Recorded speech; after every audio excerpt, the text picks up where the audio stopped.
If you saw my previous video on the AliExpress oilers, you'll know I was a big fan and they came in at just $30. So when I was looking for a stand for them, it was a little galling to be looking at paying twice that amount just for the stand. So I hunted around and I found this. Hi. If you remember the AliExpress oilers versus Bergeon video that I did a few weeks ago, you remember I was a huge fan of these metal oilers from AliExpress. And ever since then I've been searching for a decent stand for them. I started by 3D printing oiler stand, and it kind of got me by, but it doesn't really fit the Bergeon exactly, and the oilers themselves are not sitting all the way down there, and I worry that the tips are going to get damaged. And yeah, I know I could design my own or I could amend the print, but I have not yet got into 3D modeling CAD, so if I can't print it off of Maker World right now, it doesn't get done. Anyway, this wasn't enough. So I'm looking around AliExpress, Amazon, and man, the stands for a decent stand, they cost a fortune. I mean, multiple times what I paid for the oilers themselves. And more often than not, they try and integrate the oiler stand with the oil cups. So that's something I didn't want. This was expensive and I like it and I want to use it. So all I wanted was a way to put 4 oilers onto my bench and have them stay there upright. And eventually I found this. So this was on AliExpress, got a very nice Bergeon looking box about it, right? It comes with 4 oilers. And it looks like that, and it is perfect. It's exactly what I wanted. The oilers sit down nicely all the way down, and look, we've even got the color code.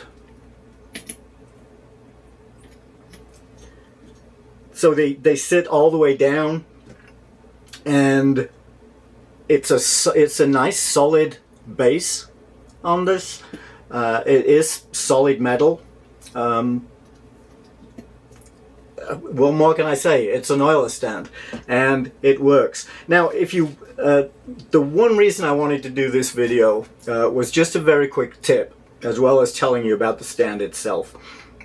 This, by the way, only cost $21.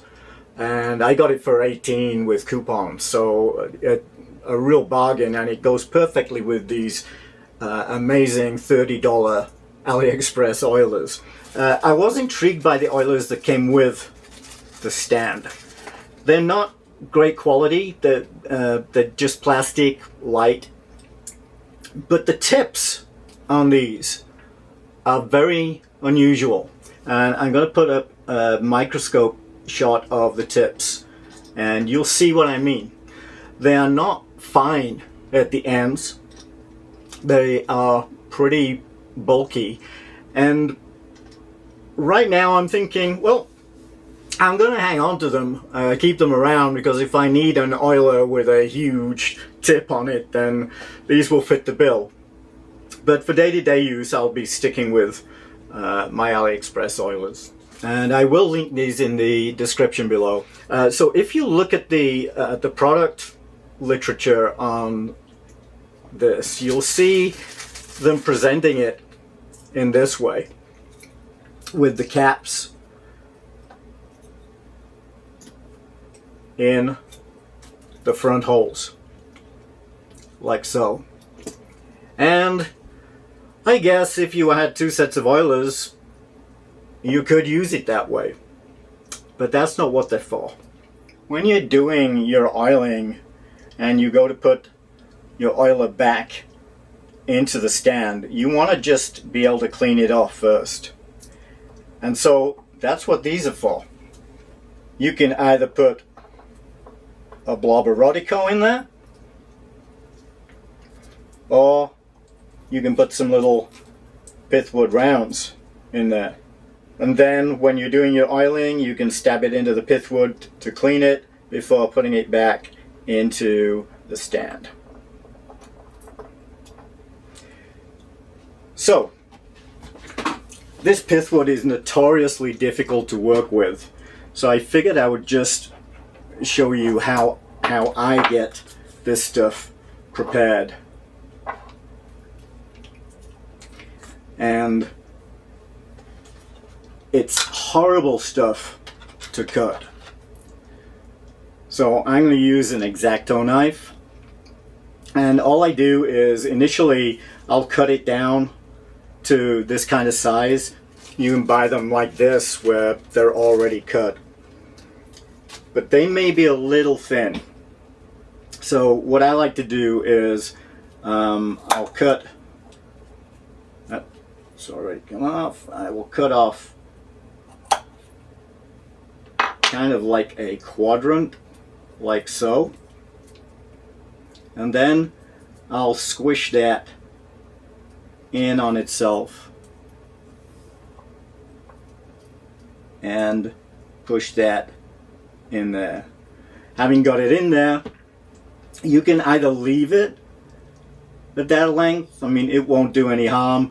If you're a neat freak like me, I then go back and cut it off flush with the top of the stand, or you can pull it out and try and cut off a little end bit. There you have it. Super quick video.